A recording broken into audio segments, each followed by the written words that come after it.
Hello everyone and welcome to the GMS Magazine RPG Reviews. I am Paco Garcia and in this episode I bring you a review of the Bogey of Brindle for 5e from Fail Squad Games.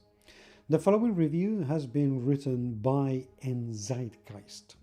For more reviews like this, please visit his website at endzeitgeist.com and please support his Patreon. The address is in the show notes as well as on the top right corner if you're watching the video in the YouTube channel rather than listening to our podcast.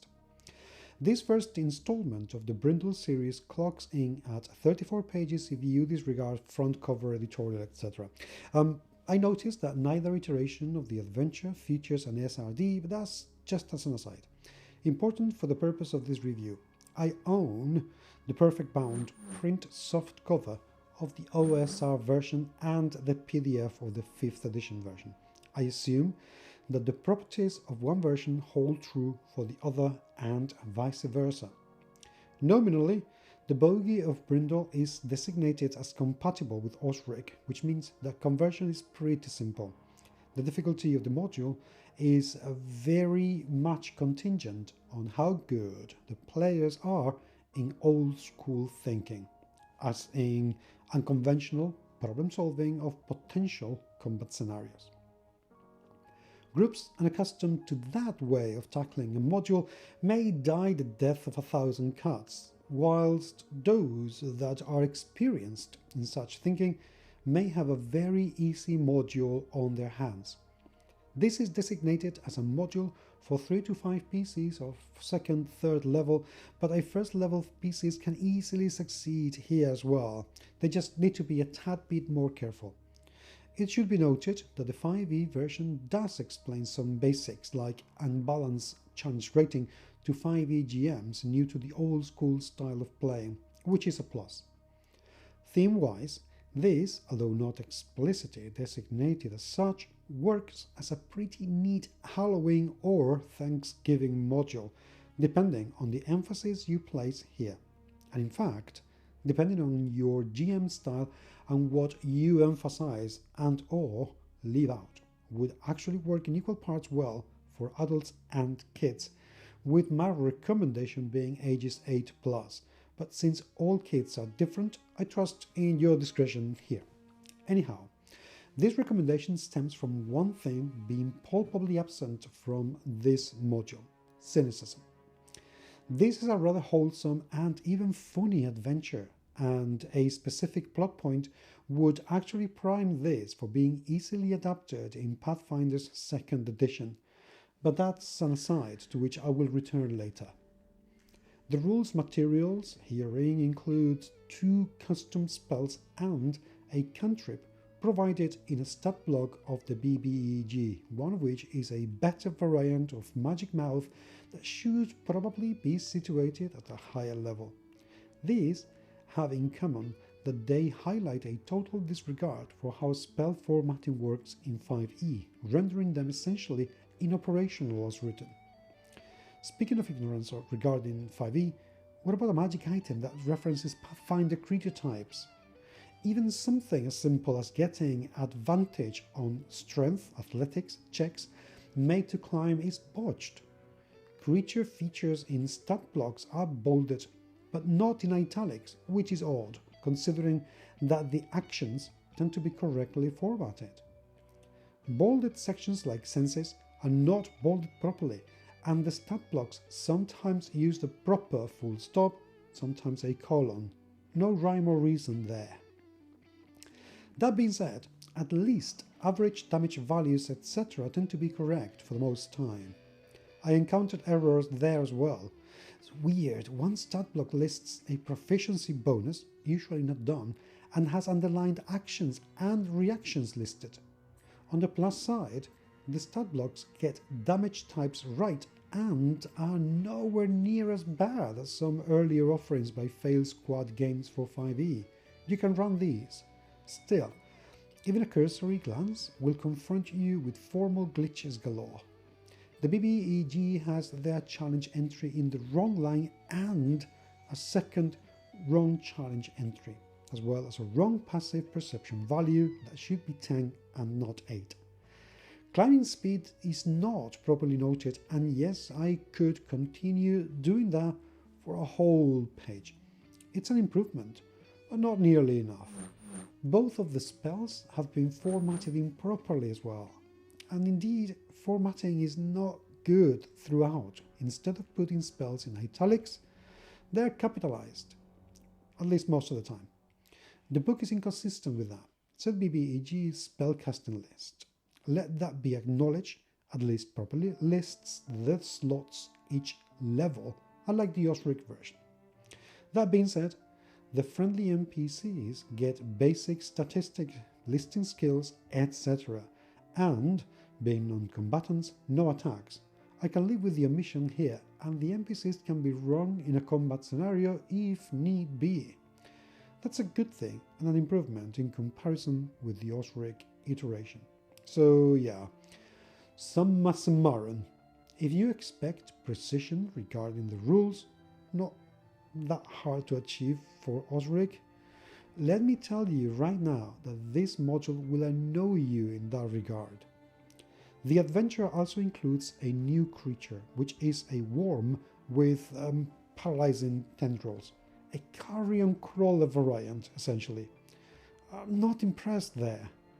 Formatting being bad, the combat stats at least get damage type right, which is not something you could say about the traps and environmental feature, alas. Damage types matter in 5e very much, and the module fails to properly designate pretty much all environmental damage encountered.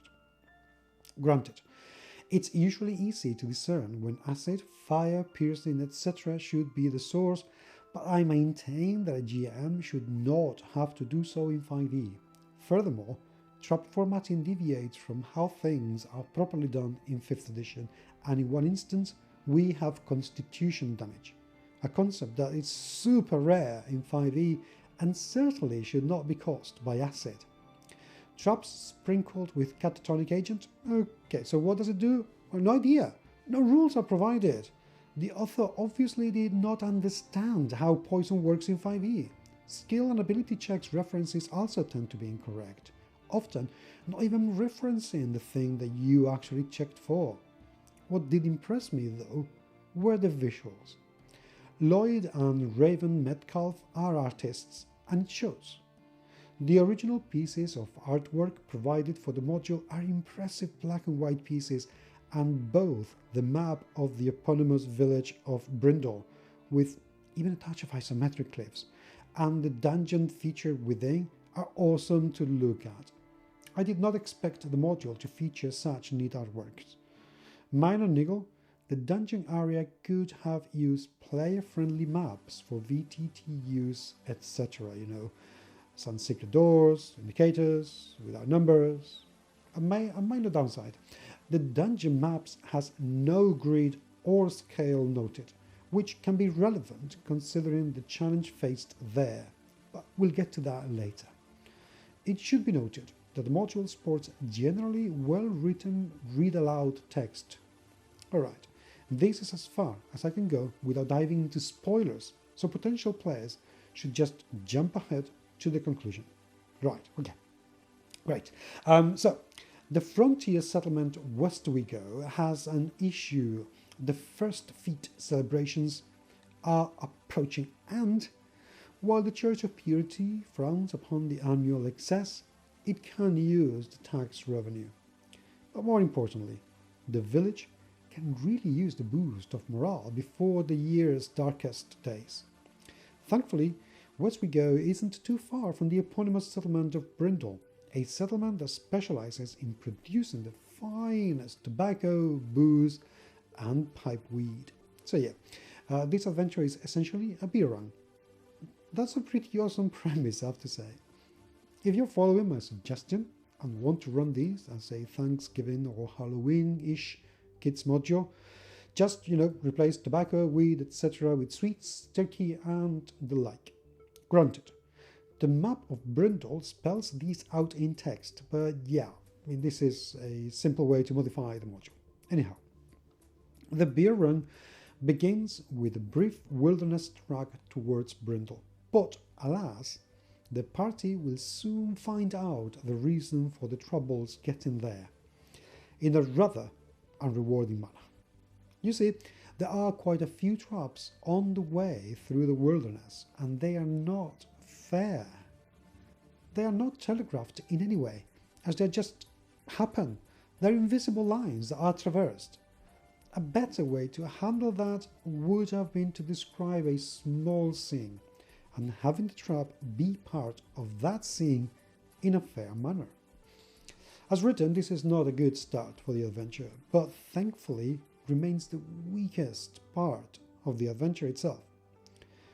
Once the adventurers arrive in Brindle, they will be greeted with a rather intriguing sight. Brindle is a village inhabited entirely by goblins, and they work, sure. There's playfulness in the job descriptions when the module refers to hooch maidens and poop flingers, taking a funny and irreverent take towards agriculture. But the village excels in another way. It manages to feel plausible. From the street names to the details, it feels plausible, something that also extends to the entirety of the adventure. It's a small thing, but it's this very hard and ephemeral thing to achieve that I rarely get to see and really enjoy. Anyway, the goblin, former adepts of a cloister who, courtesy of their quick succession of generations, essentially became pretty good, as far as goblins are concerned, live in fear of the night, for that is where the horrible bogies arrive. As an aside, the module also has the option of arriving at night and start with combat. But I would advise in favor of taking the time to soak in the unique atmosphere of Brindle, supported by the friendly and quirky NPCs. While, as noted before, these NPCs' stat block are incomplete, they don't need to fight. That's what the party's for. The legend of the bogey started in the context of some alcohol-induced haze, has been indeed hijacked. You can see that on the front cover, and indeed, the bogies are kobolds. Clever kobolds under the lead of strange, feathered illusionist kobolds deemed to be a quasi-deity. The crafty creatures have had a field day plundering Brindle's excellent trading goods, cowing the goblins effectively. Once the party has repelled the nightly assault and figured out the truth, they will be able to track the assailants to their base, an abandoned dwarven mine where the kobolds have also found a dragon egg. But that may not be relevant for you if you don't plan on playing the next adventure in the series. A big plus here. Particularly smart and crafty groups can deduce that there is more than one means of entering the dungeon, which is a pretty nice angle we should see more often, so kudos for that. The lack of scale for the dungeon can potentially cause some problems when running this, though, for the adventure deals with the defeat of the kobolds, and there are over 100 of the little pests in the complex. In 5e, this makes the module potentially a horrifically frustrating slog. Slogging through killing 100 kobolds is just not fun, and without the greed, actively aggravating. Speaking of which, the complex's terrain features include things that are unusually handled with exhaustion, which show that the author doesn't know how or when those rules are used, instead providing a badly improvised alternative, which also notes saving throws versus death. That's called death saving throw, and you don't arrive at that immediately.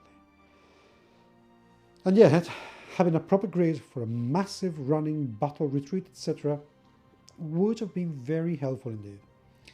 On the plus side, like the village, there is a consistent sense of plausibility in the dungeon, and plenty of small details ultimately make the complex feel both lived in and organic. From acidic sludge to a tongue of small details, The terrain feels alive and plausible, and is often combat relevant in a nice manner. You can feel that the author genuinely cared about making this adventure fun, rewarding, and versatile. And that is very important to me.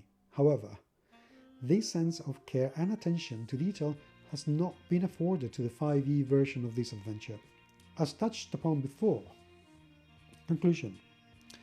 Editing and formatting, they are plain bad on a formal and on a rules language level. There's no mincing of words here. The layout adheres to a solid 2-column black and white standard, and the PDF features several amazing black and white artworks and nice maps, though I do bemoan the lack of a player-friendly variant for the dungeon map, and the lack of scale on it.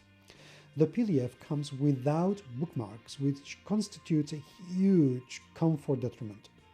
I strongly suggest getting print. For PDF only, you should take that as an additional downside into account. Lloyd Metcalf's first Brindle module deserved so much better. This is the absolute bare bones minimum of a conversion to 5e, a conversion that barely manages to work in a rudimentary manner. It's just a ridiculous amount of glitches, inconveniences, and hiccups.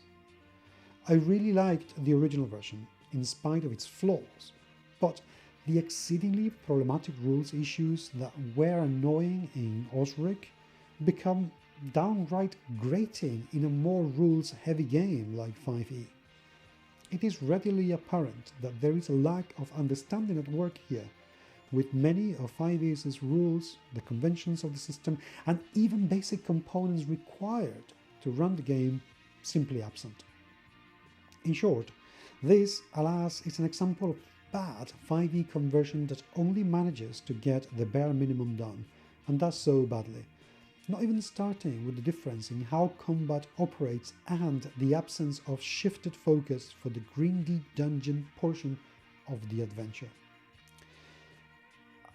I can't recommend this conversion to anyone, try as I might, and though it breaks my heart, my final score cannot exceed 1.5 stars, though I will round up mainly courtesy of the fact that the charming original vision is still there.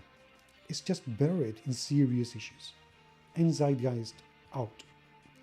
Thank you very much indeed for watching and listening. If you're listening to the podcast, please do leave us a comment in the show notes or a review, and remember to subscribe to the channel and the podcast and share this for everyone to see.